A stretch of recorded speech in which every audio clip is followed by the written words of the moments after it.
Brigade Al-Quds kembali merilis rekaman deretan kendaraan Israel yang dibombardir.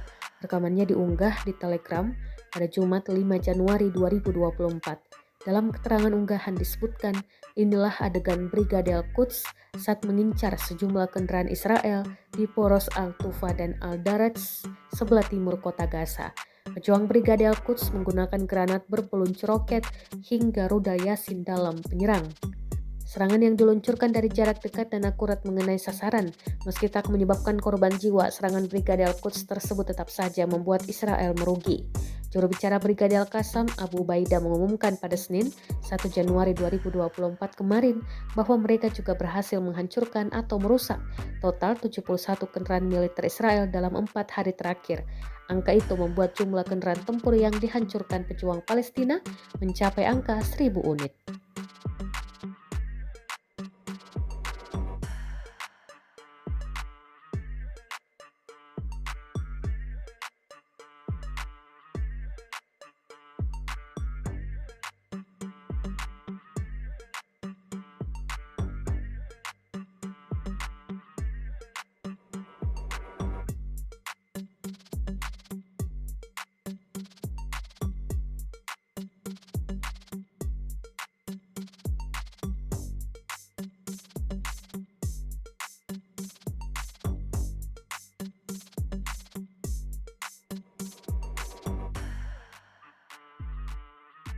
Download Tribun X sekarang, menghadirkan lokal menjadi Indonesia.